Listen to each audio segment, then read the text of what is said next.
Breaking news చూస్తున్నారు. Ukraine పై మరోసారి విరుచుకుపడింది Russia. పదుల సంఖ్యలో యుక్రెయిన్ పౌరులు మృతి చెందారు. యుక్రెయిన్లోని ఒడిశా నగరంపై 100 డ్రోన్లతో విరుచుకుపడింది రష్యా. భీకర దాడులకు పాల్పడింది. దాదాపు 2 గంటల వరకు దాడి జరిగినట్లుగా తెలుస్తోంది. 10 భవనాలు ధ్వంసం అయ్యాయి. వందలాది మంది చిక్కుకున్నారు. రెస్క్యూ ఆపరేషన్ చేపట్టింది యుక్రెయిన్ ప్రభుత్వం. రష్యాకి ధీటుగా బదిలిస్తామని యుక్రెయిన్ వార్నింగ్ ఇస్తోంది. విజువల్స్ మీరు చూస్తున్నారు ఆర్టీవీ స్క్రీన్ మీద. మరీ ముఖ్యంగా ఇటు డ్రోన్లతో దాడికి పాల్పడింది రష్యాకి ధీటుగా బదిలిస్తామంటూ సమాధానం ఇస్తోంది యుక్రెయిన్. ఈ కథను మిమ్మల్ని కాస్త కలవరపరచవచ్చు. దీనికి సంబంధించి తగిన జాగ్రత్తలు తీసుకోవాలని ఆర్టీవీ సూచించడం జరుగుతోంది. This is a disturbing content. Video description is highly advised. ఈ మధ్య కాలంలో యుక్రెయిన్పై రష్యా వరుస దాడులకు పాల్పడుతోంది. ఎందుకంటే అంతర్జాతీయ పరిణామాలు మారుతున్న క్రమంలో ఒక్కసారిగా ఇక్కడ ఈక్వేషన్స్ మారుతున్నాయి అంటూ కూడా మాట్లాడుకుంటున్న పరిస్థితి. ఎందుకంటే ఇప్పుడు అమెరికా ఫోకస్ అంతా ఇరాన్ వైపు ఉన్న క్రమంలో ఇప్పుడు యుక్రెయిన్ దృష్టి సారించే అవకాశం, మరి ముఖ్యంగా యూరోప్ గురించి మాట్లాడుకున్నా, నేటో గురించి మాట్లాడుకున్నా, నేటోలో చీలీ గురించి మాట్లాడుకుంటున్న సందర్భంలో ఈ పరిస్థితిని రష్యా అధ్యక్షుడు పుతిన్ అడ్వాంటేజ్ తీసుకుంటాడా అనే చర్చ జోరందుకుంటోంది. ఎక్కడా కూడా రష్యా మాట్లాడట్లేదు.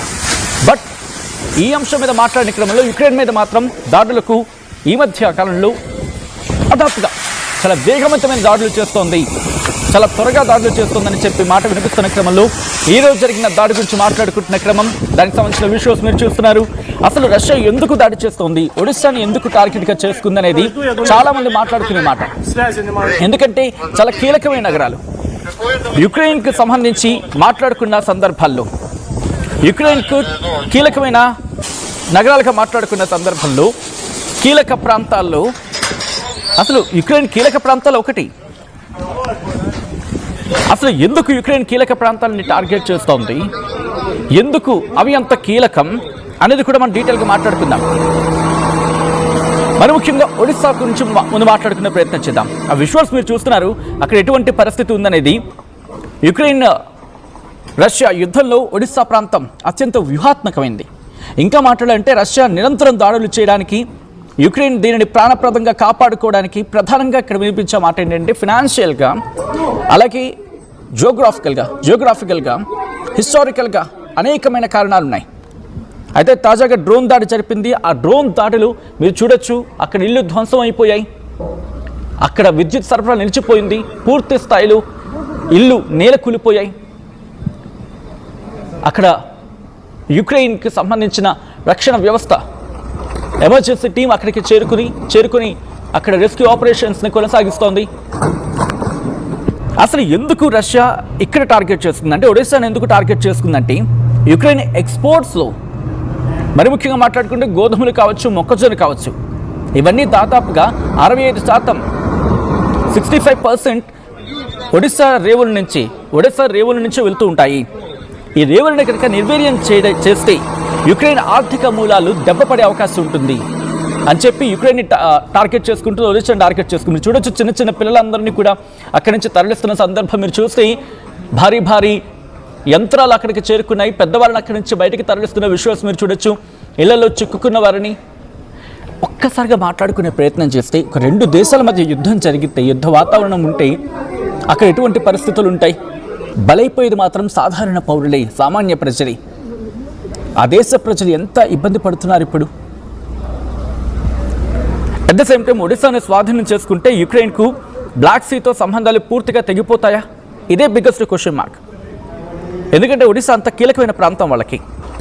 ఒక విధంగా చెప్పంటే ల్యాండ్ లాక్డ్గా మారిపోతారు అనే మాట వినిపిస్తుంటుంది. దాంతోపాటు మరి ముఖ్యంగా రష్యా మద్దతు గురించి మాట్లాడుకునే సందర్భంలో మోల్దావాలోని అక్కడ ఒక ప్రాంతం ఉంటుంది, ట్రాన్స్నిస్ట్రియా అని చెప్పి అది భూ మార్గం ఏర్పాటు చేసుకోవడానికి ఒడిశా మీద గెలుపు రష్యాకు అవసరం. ఇక్కడ మాట్లాడుకున్న సందర్భంలో, ఎందుకంటే ఒడిశా గురించి ఎందుకు మాట్లాడుకుంటున్నారంటే అది లైఫ్ లైన్, యుక్రెయిన్కి లైఫ్ లైన్. ఆ లైఫ్ లైన్ కనుక దెబ్బతీస్తే, యుక్రెయిన్ కనుక తన కీలకమైన స్థావరాన్ని కోల్పోతే అప్పుడు రష్యాకి కలిసి వచ్చే అంశం. మరి ముఖ్యంగా ప్రపంచ ఆహార భద్రతకు భాండాకరంగా మాట్లాడుకుంటుంటారు యుక్రెయిన్ను. ఒడిశా పోర్టులు పనిచేయకపోతే ప్రపంచవ్యాప్తంగా ఆహార కొరత ఏర్పడుతుందనేది వినిపించే మాట. అఫ్కోర్స్ అంటే మనకు సంబంధించి కాదు, మనకి సంబంధించి కాదు, ఎందుకంటే మన దగ్గర ఆ పంటలు ఉన్నాయి. భారతదేశం మీద ఇంపాక్ట్ చూపించకపోవచ్చు, భారతదేశం మీద అంత ఇంపాక్ట్ ఉండదు, ఎందుకంటే మన దగ్గర ఉన్నవి మనకి నేచర్ క్రియేట్ చేసిన వండర్స్ ఇది ఒకటి అని చెప్పుకోవాలి. మనకైతే ఇబ్బంది ఉండదు ఆహారానికి అంత వేగంగా, తిండి గింజలకైతే ఇబ్బంది ఉండదు అంతగా. కానీ ప్రపంచానికి మాత్రం ఇది ముప్పై. ఎప్పుడైతే ఇక్కడ యుక్రెయిన్ ఆగిపోయిందో మన దగ్గర నుంచి కొనడం ప్రారంభించారు, అటువంటి సినారియో. దాంతోపాటు నౌకాదళం, నేవీ, యుక్రెయిన్ నేవీ ఒడిశా కీలక ప్రాంతం. అక్కడ యుక్రెయిన్ నేవీకి రష్యా 2014లో క్రైమియాను ఆక్రమించుకున్న తర్వాత యుక్రెయిన్ తన నేవీ కార్యకలాపాలన్నింటినీ కూడా ఎక్కడి నుంచి నిర్వహిస్తుంది. సో క్రైమియా విషయంలో మనం మాట్లాడుకుంటూ ఉంటాం. దాంతోపాటు ఇంధన మౌలిక సదుపాయాల గురించి మాట్లాడుకోవాలి. ఇక్కడ భారీ ఆయిల్ టెర్మినల్స్ ఉంటాయి, గ్యాస్ పైప్ లైన్స్ ఉంటాయి. శీతాకాలం అంటే చలికాలం గురించి మాట్లాడుకుంటే ఇక్కడ ఎనర్జీ గురించి మాట్లాడుకోవాలి. దాంతోపాటు విద్యుత్ కేంద్రాల గురించి మాట్లాడుకోవాలి. ఇది కనుక టార్గెట్ చేస్తే అక్కడ ప్రజల నుంచి ఇంకా ఉవ్వెత్తున నిరసన వ్యక్తమవుతుంది, ఆవేదన వ్యక్తమవుతుంది.